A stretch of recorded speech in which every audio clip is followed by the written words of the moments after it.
What's up, people? Welcome. It is Tuesday, and for those of you who were here yesterday, um, I'm going to bring back up the uh, topic about my nephew real quick, so we can get that. I'll be talking about it throughout the week, so just so you know.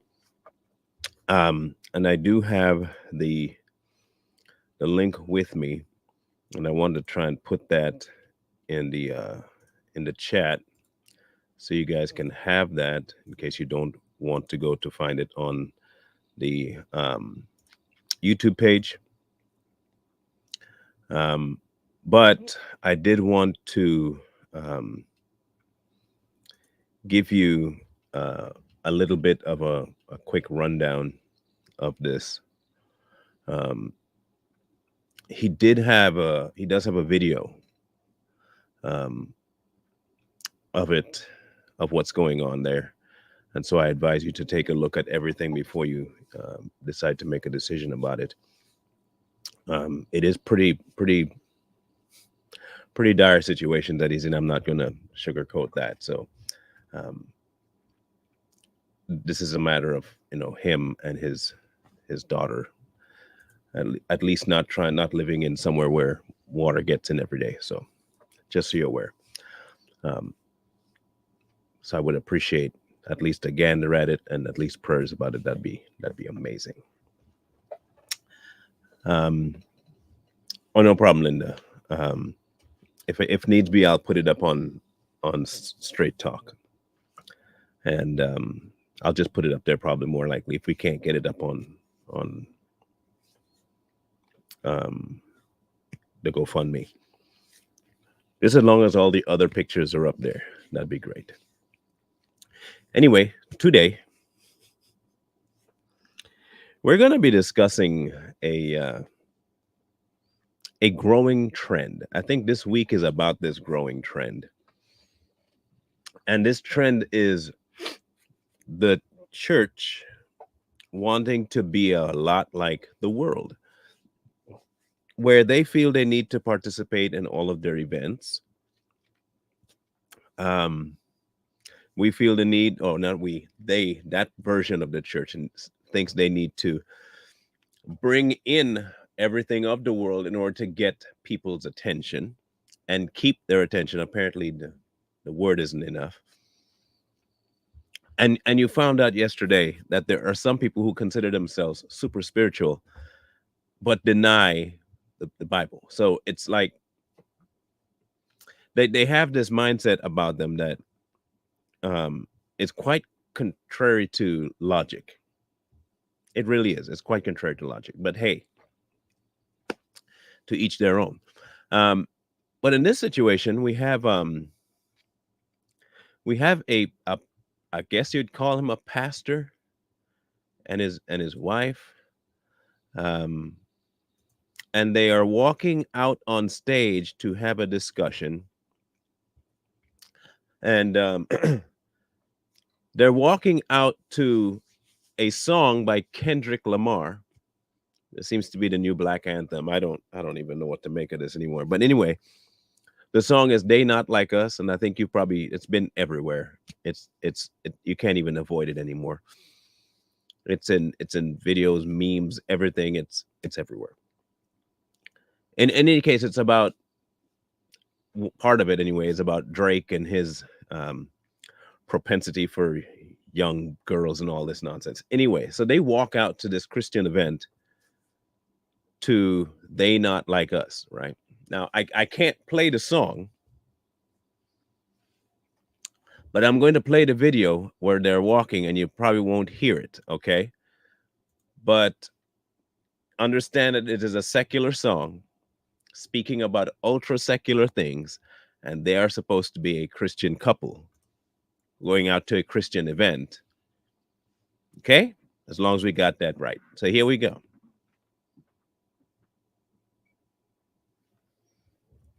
Very quiet, but watch her.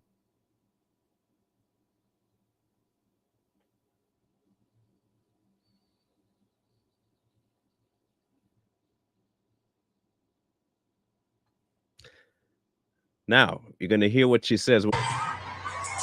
Okay? I'm going to have her walk up what she says. He dared me, y'all. He dared me. He dared me. The husband dared her to walk out to They Not Like Us.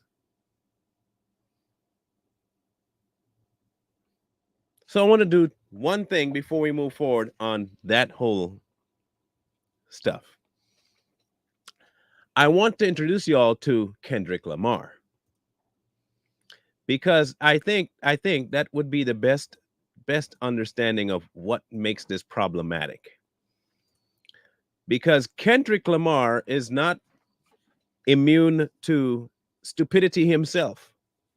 Okay? Aside from the fact that, well, he's a rapper, that makes him instantaneously a moron. We're going to show you exactly now who Kendrick Lamar is. This is Kendrick Lamar.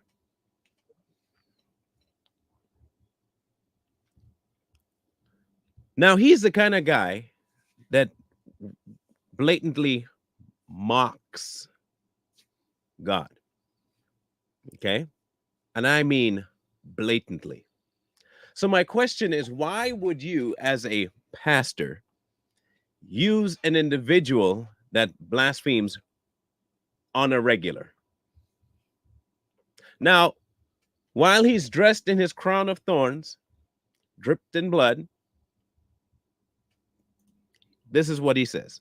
Godspeed for women's rights. They judge you, they judge Christ. Godspeed for women's rights. They judge you, they judge Christ. Godspeed for women's rights. They judge you, they judge Christ. Godspeed for women's rights. They judge you, they judge Christ. Godspeed for women's rights. They judge you, they judge Christ. Godspeed for women's rights. They judge. Now, I want you to understand what he means by the women's rights. Do you understand what he's talking about with women's rights? I'll tell you what he means by women's rights. Abortion. He's speaking about abortion. God speed to abortion. And if they judge you for abortion, they're judging Christ.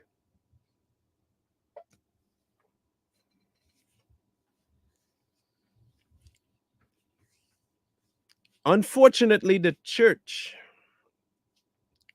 has taken the sacred and created for themselves sacrilege. It seems that they all do this. They all take the ways of the world and transpose it on their church and say God blesses it. And if you watch on the stage with Kendrick, there are all kinds of manner of debauchery around him, by the way. The men in front of him, all gay. The women in red behind him, if you didn't notice that woman in red behind. We'll back up a little bit so you can see that woman in red. Because those things matter, by the way. These colors and all these imagery things, they mean something. They mean something. This whole concept of the blood business has nothing to do with Jesus's blood, by the way. Because what they eventually want you to believe is this: that mankind will suffer just as much. And God is not for that. And God wants everybody to be able to choose what they want. And this is partially true. But he will still accept you as you are. Here's the crazy part. Here's the crazy part. They do not actually believe that God has a line in the sand. They don't. They don't believe that God has a line in the sand. They hear the word love and they say, take everything and I'll accept everything and everything's cool and kosher. And here you have this pastor pushing the same. Now, you've heard this before, right? We've talked about this multiple times because it's so ongoing. You got people like TD Jakes who will blatantly tell you, well, LGBTQ in the church is nothing new, you know. Everybody's different. You find a body that believes what you believe. You find a body that believes what you believe, not that sticks to what God says, what you believe, because that's what we've become anymore. We are always looking for what we want out of the church. We don't look to God to give us what we need. We just want to go to a church that gives us what we want. Well, I don't like this church, I'm going to another one. Or I don't like these people, I'm going to another one. I'm going to go until I find what I like. Usually what they don't like is the place that they go calling them out.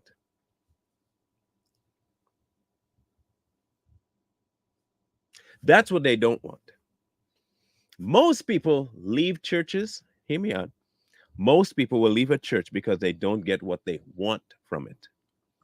They don't leave because it's not biblical. If that were true, there would be many people leaving places because hardly any are biblical. They leave because they don't get what they want. And they will go to these places that have more things in common with themselves than with God.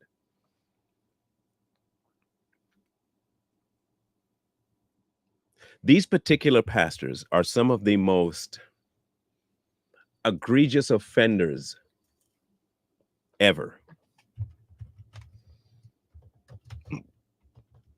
It is crazy. So let's read something here real quick.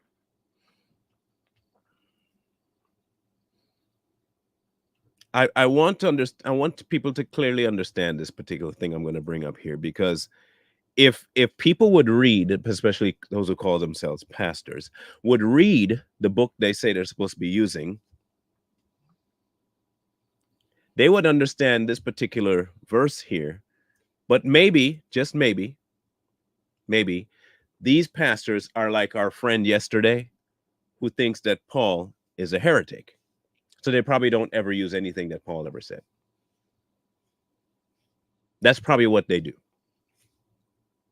That makes sense to me. Now, that when I think about that, that actually makes sense. Otherwise, you'd have verses like this that mean something. Have no fellowship with the unfruitful works of darkness, but rather reprove them. Now, my question is this: did that pastor reprove the work of darkness that Kendrick Lamar was putting out? No, he embraced it. He approved it. He didn't reprove it, he approved it. You, by accepting them and putting them at the forefront of your event, means that you are acknowledging that you're okay with their content. Now, mind you, this man that you're approving decided to mock the person that gave you salvation, one, and two, is using his name to approve abortion.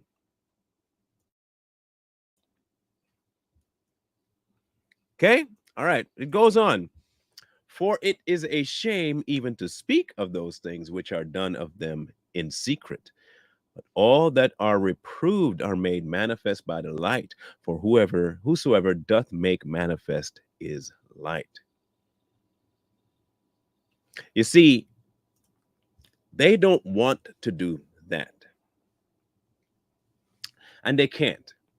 Because in all honesty, we have to be frank about one thing, okay? The current iteration of ministry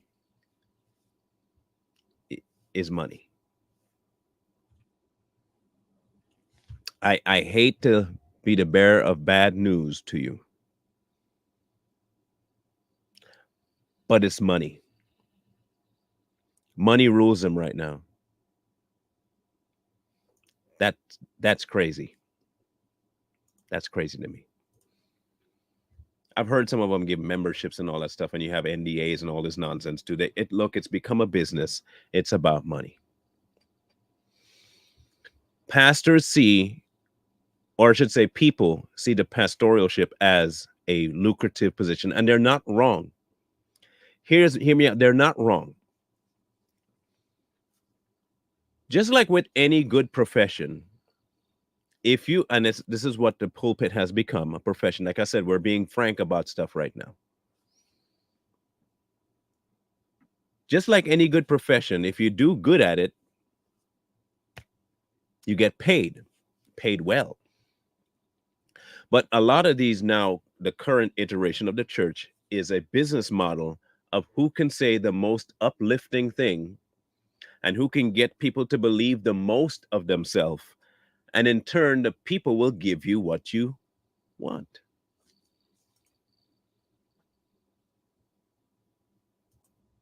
This is how it is now. This is how it is. We have become so decadent as a society that we have forgotten a long time ago about what it really means to be a preacher, a teacher. We've forgotten. At least on a grand scale, we've forgotten. Because what the world is seeing is what is the most popular. The world isn't seeing anything in Podunk, Texas, in the back corners of the jungle, where the preacher is sticking to the word, hell or high water, and the people are really just, they're dead set on making their life about Christ. The world don't see that. The world has to hunt that down because, unfortunately, the ones that are at the forefront that represent the church give the world a whole different concept of what church is. Squeaky wheel. That's what it is right now, squeaky wheel. I even saw this one lady pastor. I'm going to see if I can find it, but she was standing in front of her congregant, um, and she was asking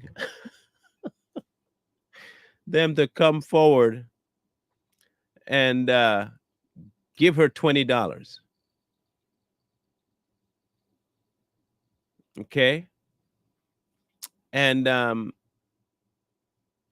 she told them, when you come up asking for this $20, she told them to ask her, is that all? Right? Is that all? I want to make sure I want to find it so bad. Because it is quite ridiculous to see.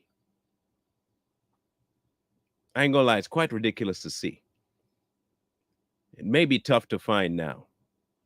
But she walked to the front of the pulpit and stood there saying, yo, I'm going to ask 5 people to come and give me $20. But when you come up to the front, I want you to say to me, is that all? And she said that because she wants to insult them, is what she, in her mind, she said, I'm insulting you by only asking you for $20.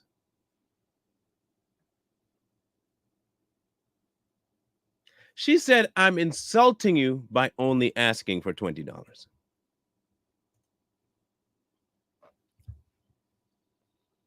Which is why she told them to ask her, is that all? So they don't feel ashamed of only having to be giving $20. Then the next 10 people, she said, I need you all to come and give me $100 each. I mean, you're not getting the money back, but give me the $100 each and ask me the same question. Is that all? Because I'm insulting you by only asking you to give me $100.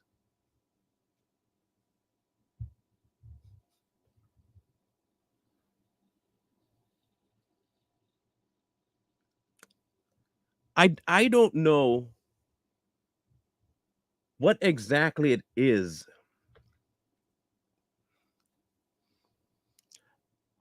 about people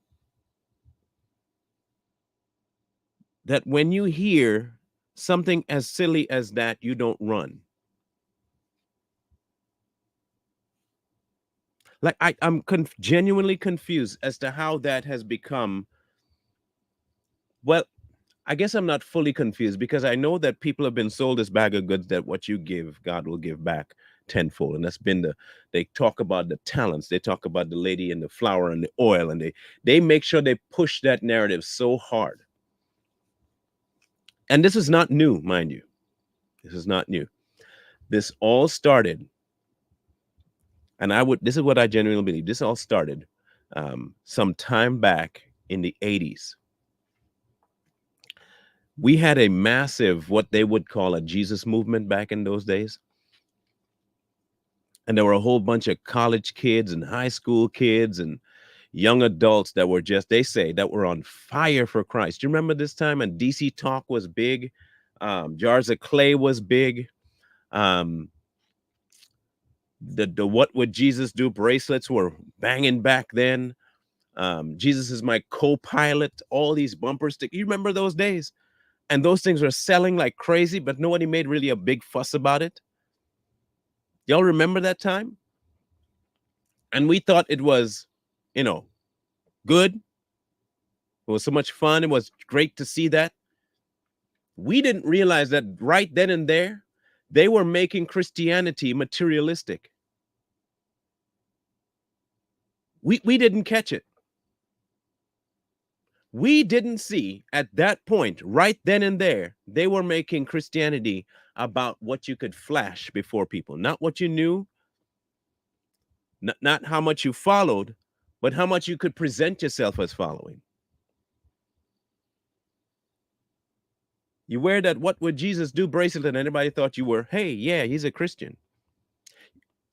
You know what piggybacked on that? I'll tell you what piggybacked on it. Coexist. Coexist came right after. And it blended right into the whole of having material stuff to prove your Christianity. Then came bling, right? All proof that you're a follower of Christ. Then it became, when you come to church, the best way to prove that you follow Christ is to give. I remember hearing multiple sermons. If you could afford a latte and a mocha, you can give more to God. How many of you have heard that kind of a sermon before? If you have enough money to get your weave and to get your nails and to get your mocha, you can give to God.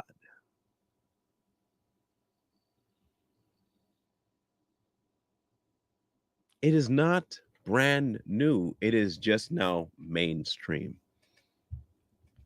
It's just mainstream now. Everybody's doing it.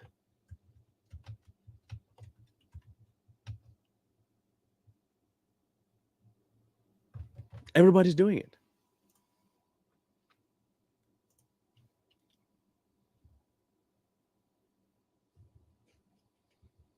It has become, they sold it. Look, everything has become about what you can show, not what you are, what you can show. What also crept in on the back end of all of that was this come as you are.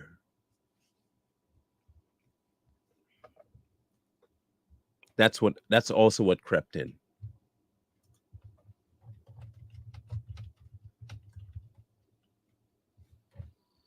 Once that came in, it said to you, you don't have to change.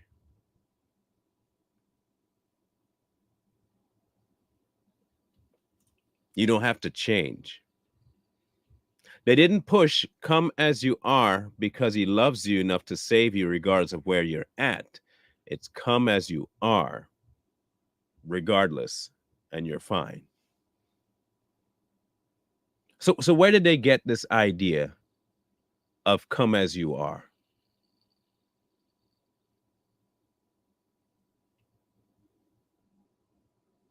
Is there a place anywhere in the good book that tells humans to come as they are?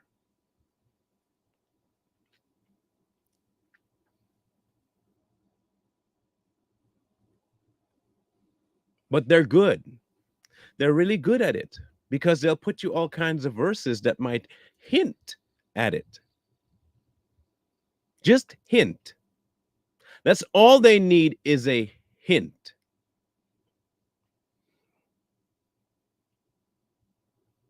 They just have to have the sentiment of come as you are.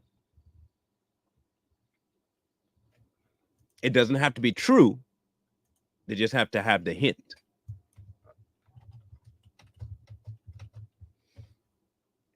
I remember a song,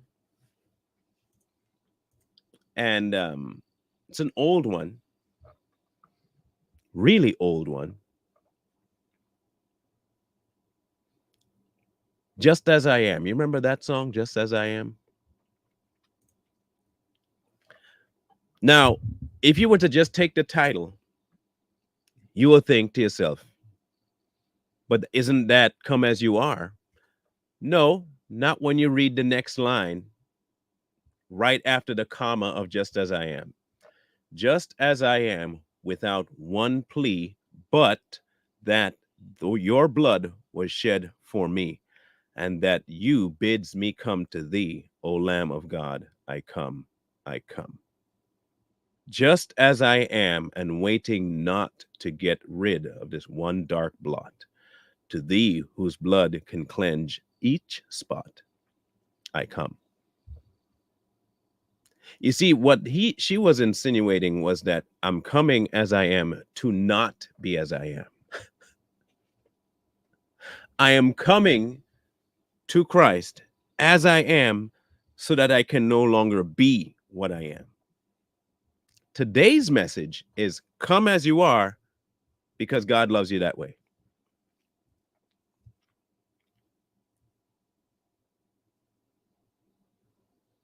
Because God loves you that way. He's not trying to change you. Don't worry about that.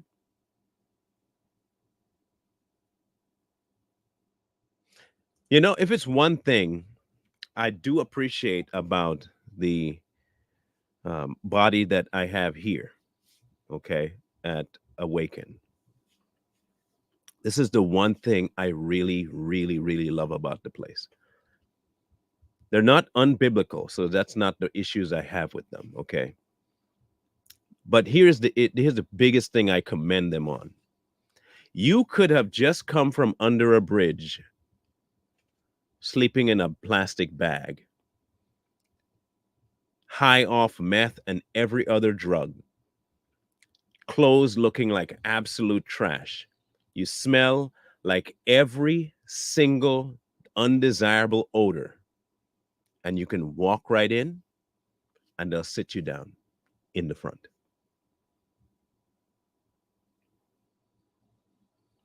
They'll sit down and they'll sit right next to you.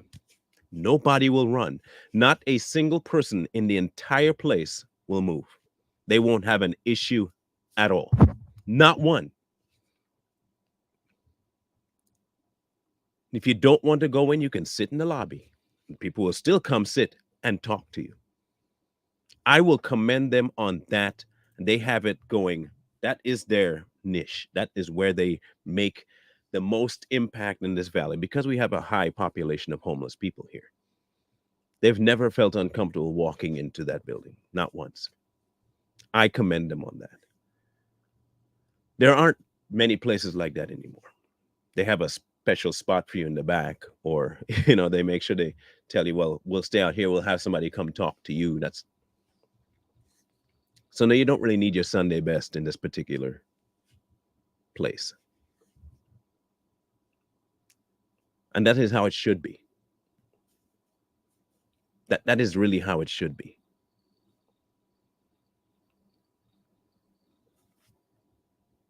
The majority of these churches, unfortunately, are not following anything close to what the book says.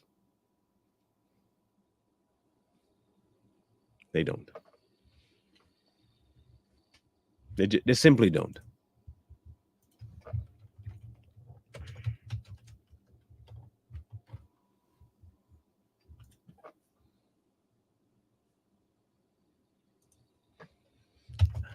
Um,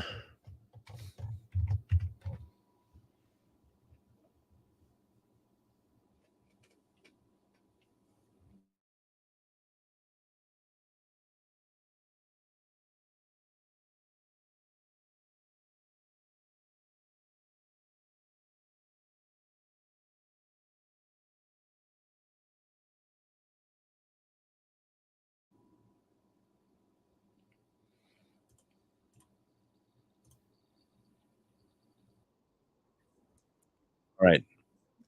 I think my microphone went out there for a second, but I found the video. Thank you to um, Shakira for giving me that, Shakia to give me that link. I finally figured it out. Thank you. I found the video. Um, I don't know how long I was muted for. So I don't even remember what I was saying when I got muted. But I will play you this video. Just a simple favor. Can I get about 10 of you to bring me $20? On ourselves that God did not release to us. Just 10 of you. $20 that you don't need. Because we're not going to give it back to you. But if we're not careful, we'll be walking around with the beautiful robe that didn't even come from God. I just don't understand. I just don't understand. What you want the $20 for that you're not going to give them back to?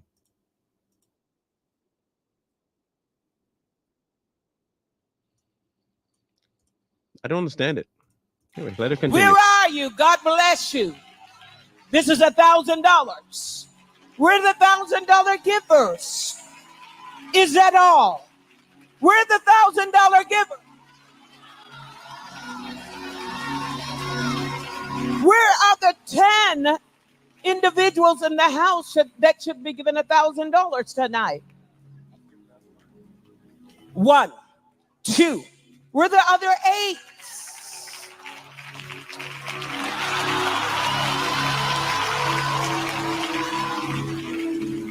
Do you know that we are now moving from partners to patrons? If we're not careful. Partners to patrons.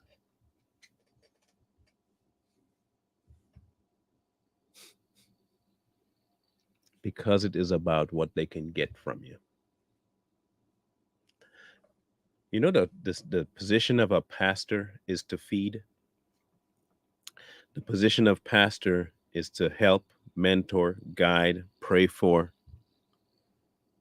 expound. It's not to fleece. The position of a pastor is not to fleece.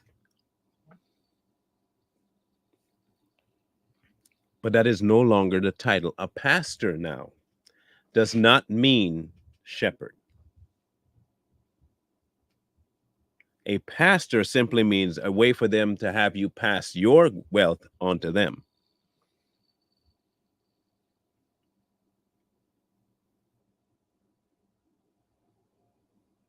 You see, here's how they do it. They will tell you that your giving will come back to you increased, right? And then they will tell you, look at my life as an example of how good God has been by blessing me. The people are stupid enough to not realize that the reason those people look that blessed is because they're stupid enough to give all their money to that person. They're not being blessed by God. They are using your idiotic behavior to fleece you and take your money. And now they're using your money to say God bless them.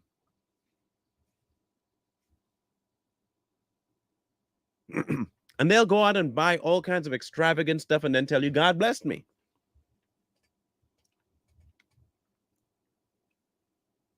And because God blessed me, I'll show you exactly how I do. And you'll have people like Michael Todd who'll tell you, I just hate studying the Bible. I just don't do it. I do it when I have to, but I don't like doing it. And they'll do all kinds of crazy stuff to get people to come and give more money. It's like trying to find the next good movie to make the big box office hit. Everybody's looking for the big payday of some grandiose thing to give them that upper hand in the church, you know. So I'm going to make sure I get, this is why you see them doing all this one-upmanship. This person will have one artist one day, and then the next person will have someone even bigger. Oh yeah, you got Kendrick. Now I'm going to get Kanye. Oh, you got Kanye? I'm going to get Jay-Z. You got Jay-Z? I'm going to get Barack Obama.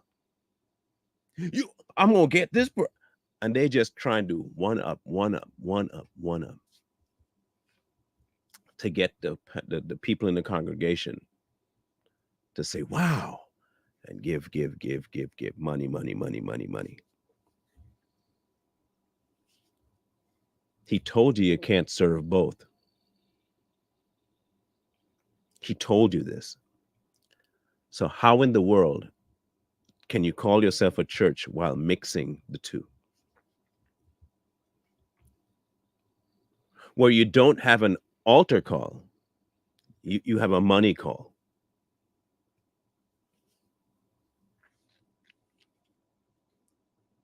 There's no longer any of that. There's no longer any calling of people to change their ways. They're doing this to get your attention. This is why they come out of the woodworks to defend their behavior, the people, I mean. They won't be talking about God's anointed. Even though you can catch them doing most of the most egregious, silly things, they'll always come to defend them because they are following that person, not Christ. Most of their congregation couldn't tell you anything about what's in the Bible. Heck, they couldn't even tell you anything about who Jesus was. They couldn't even, that bet you that 90% of those congregations couldn't tell you what exactly took place to have salvation occur. I bet you they couldn't tell you what Jesus's purpose was on earth. I'm betting money that none of them, not one of them, could tell you what took place in the garden. And I don't mean Eden, I mean Gethsemane.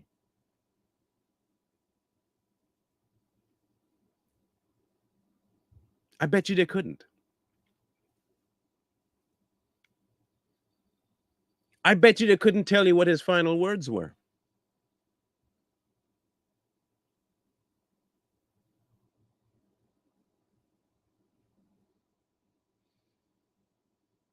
They couldn't probably tell you anything about how he met the disciples. They couldn't tell anything about how John the Baptist and him interacted. They couldn't even tell you how they first met when they were in the womb. They couldn't tell you that.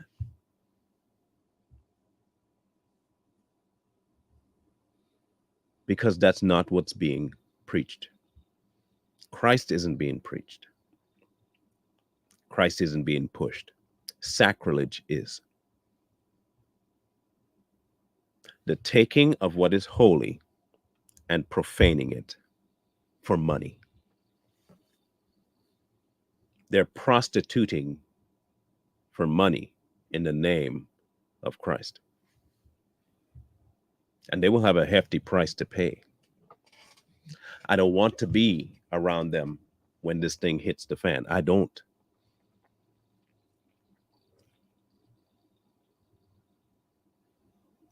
Christianity, just like old age, is not for sissies in more ways than one. Christianity is not for the soft. It's not for that. That's not how this works. When you decide to give your life to Christ, understand that you have now committed the cardinal sin of going against the world. And when you've done that, you're going to get an all-out attack from the devil and his minions. You want to know a surefire way to know if you're following God fully? Look at the level of attack that you receive on a daily basis. Just look at it. And I don't just mean from individuals. I mean, look at the kind of attacks you get just for espousing Christ. If that's not happening,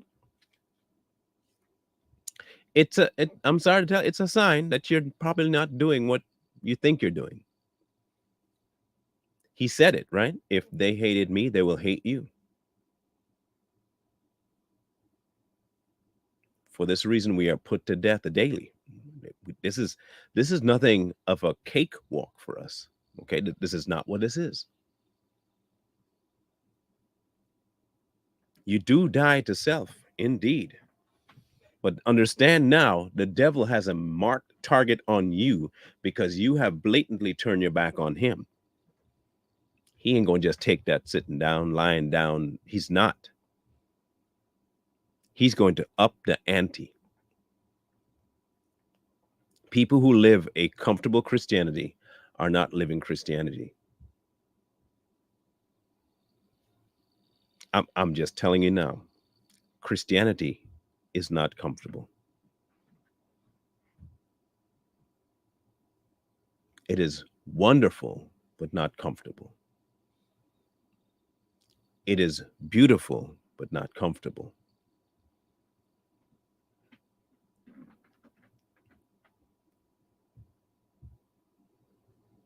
I'm not looking for ease in this life, which is why poverty or sickness or any of that stuff, if it comes, it comes. It's part and parcel of this location. But today the people don't want that. They want ease.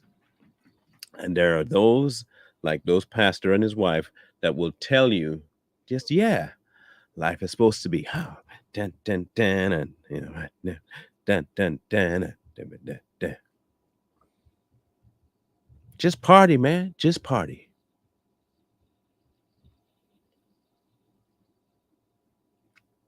It's okay. God will, man, don't cool out, man. God forgives everything. It's all good.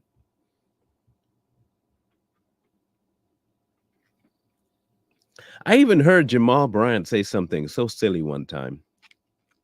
And we will be talking about something he said again on another episode, but I couldn't believe it when I heard it because he was sitting down talking to Monique and her husband, and they have an open marriage, is what they said, right? Monique has an open marriage with her husband. Jamal said this. Listen carefully to what Jamal said. I was part of an open marriage in my first marriage. I just never told my wife.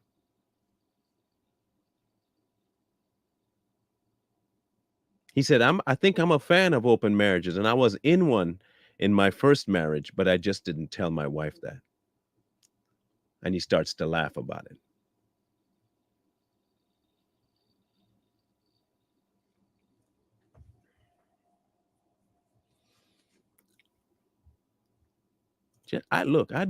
And this is the kind of nonsense you end up with. This right here. These antics, these performances in order to get people to pay them. They're performers. They're performers.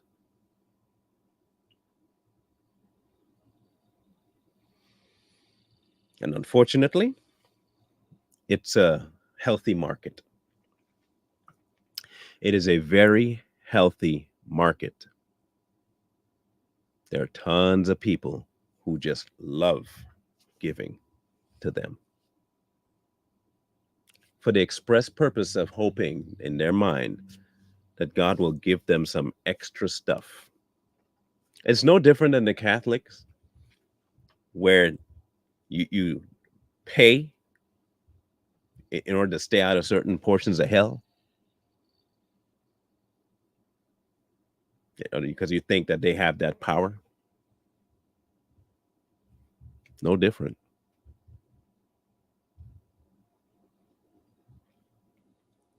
No different. If you're attending somewhere and they have issues with you asking questions about the Bible, they never talk about the Bible. And when they do go into the Bible, none of it makes sense. But you really like the people. Here's your test. Ask to talk to the pastor. Ask to talk to the pastor. Two things will happen. They'll tell you, no, you can't. Or if you do, he will never talk to you about what you actually want to talk about.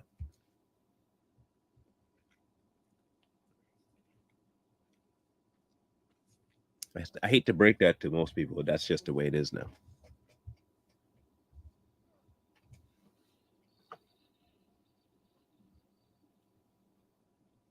Who would that be?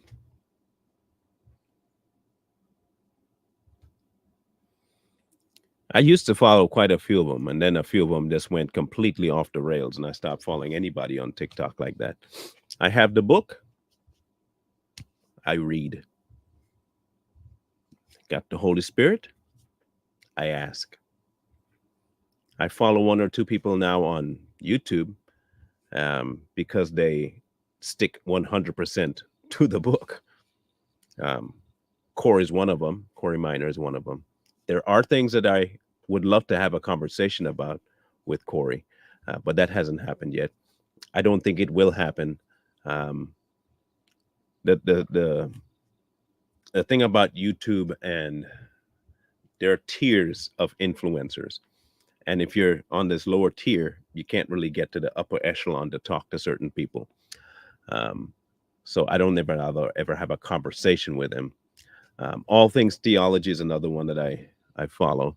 I listen to him too. It's not like I follow him for all great insight, but I do listen to him. Corey Minor, Smart Christians channel is what it's called, I think, on YouTube. And who else was it? Oh, and Revealing Truth. That's the other guy. Revealing Truth. Yeah, John Hannah's a homosexual, plain and simple. John Hannah's a homosexual. That dude's gay. All day. Sugar in the tank.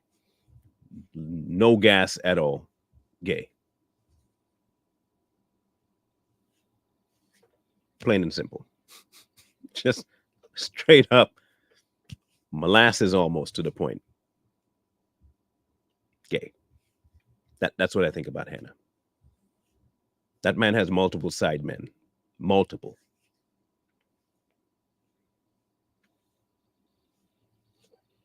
Okay? I don't have to research nothing. I've seen that dude. That dude's a fairy.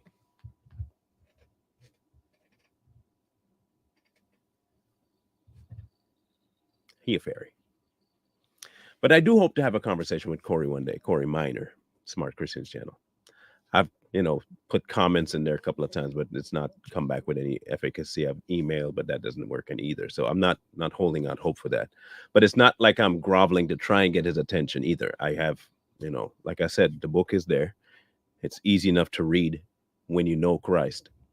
When you read all the things in the book in the frame of the knowledge of Christ, nothing's confusing. It really isn't confusing. You may have one or two things where you have questions about that really doesn't have anything to do with your walk. You just want clarification on it.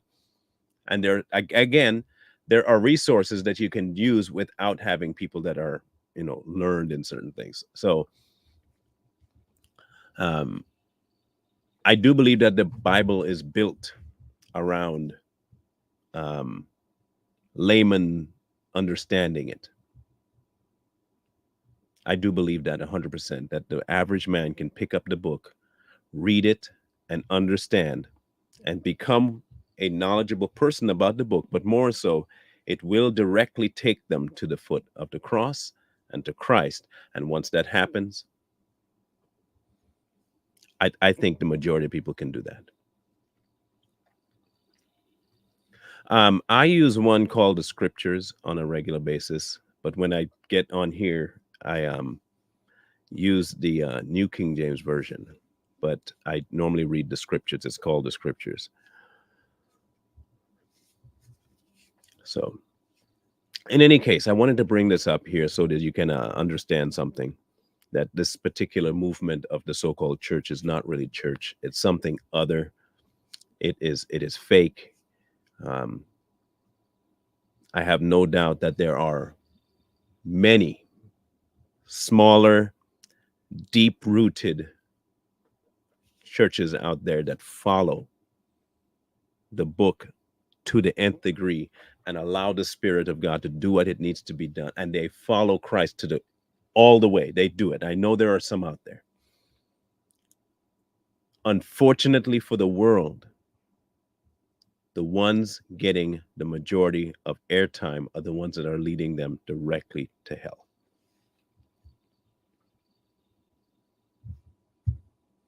And that's the unfortunate thing. But again, they will have to give an answer and an account for that. They'll have to give an account for that. You can find the scriptures on Amazon, actually. This is also why they told you in the book that the gate is wide, right? There are all kinds of ways to get there. To hell, I mean, all kinds of ways. Only one way to get to heaven, but millions of ways to get to hell. I mean, millions.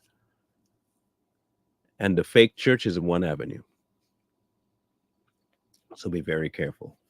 Be very, very, very, very careful. Please be careful. Tomorrow we'll be talking about a guy named Freddie Haynes. Freddie Haynes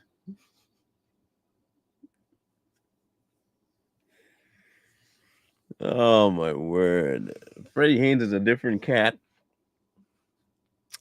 And remember I told you I think it was last week, about the political pulpit and how the new pastors are now all about pushing a certain narrative. And I brought up to you the whole idea of Margaret Sanger leading the charge way back in the 50s. Well, Freddie Haynes is one such cat. And when you hear him describe how he gets his sermons,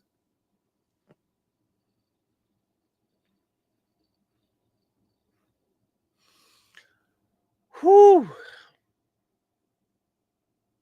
man. Look, I'm telling you, when you hear how he gets and waits for his sermons,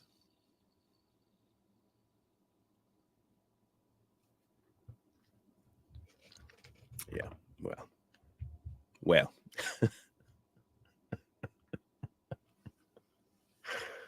Oh, wow, bro. Anyway, just like I say, just get ready for this one. Just get ready for this one. Okay. It'll be good, but not good at the same time. You know what I mean? In any case, I'll be back tomorrow. And then on Thursday, we'll be talking about satanic prayers. And what do I mean by that? Prayers done in environments that is blatantly against God, but you're praying for the event that you're at to be blessed. A satanic prayer. Now, the person that did it is one of Osteen's minions. So this week is filled, okay? It's filled. And then Friday will be fire. Trust me, Friday will be great. Okay, Friday will be great. Join me Friday. Okay, join me Friday. In any case, love you guys. Mean it. Scrolling at the bottom, you know what to do, or you know exactly who to go to about what to do, I should say. And we'll catch up. We'll catch up this week. I appreciate all you guys do. And for those of you who are going to look at the GoFundMe and pray about it, or look at the GoFundMe and have prayed about it and are going to do something, I thank you in advance. It means a lot. It really does. And so I just hope and pray that things work out for the best for Kurt, because he doesn't ask for anything. He simply doesn't. He just tries to put his head down and do. And this is not something he requested. He had no intentions of me knowing about this until I saw it. And then I didn't realize how bad it was until he sent me more. And then I was like, wow. So he does not ask. So it took a bit for him to do what I asked him to do because he didn't want to bug me. So I'm just going to leave it there for whoever wants to and can, and we'll see where that ends up in about a couple of months or so, if that. And whatever I get, I'll make sure I send it to him. Yeah, thank you, Linda. The exchange rate's about 6.25 to 6.30 per dollar. So, yeah, it's not a large percentage that they take out of it. But if you want to send it without GoFundMe, the same way you send it to me, just make sure you put a little marker as to what it's for, and that's where it'll go. If you want to send it via PayPal or Cash App and want to avoid the GoFundMe because you don't want your percentage getting taken out, you can do that. And that's not going to be a problem. All you have to do is just send it to my Cash App. Okay, here is the link for the GoFundMe. I just put it in the chat there.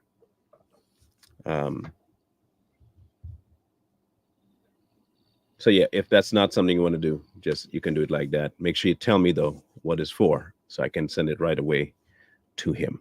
Okay, good. So we'll catch up tomorrow. We'll talk about that, and then we'll come back again on Thursday and talk about Mr. Satanic Prayer Guy.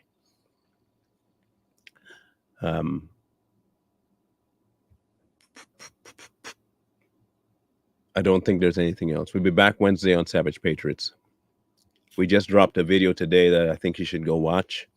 Make sure you share that one around. I don't think anybody's asking for what we've asked for in that video. So make sure you do that.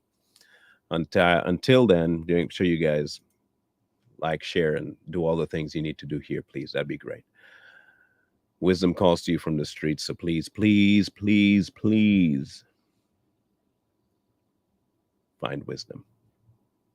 Peace. Hold tight the dreams, for if dreams die, rely on yourself.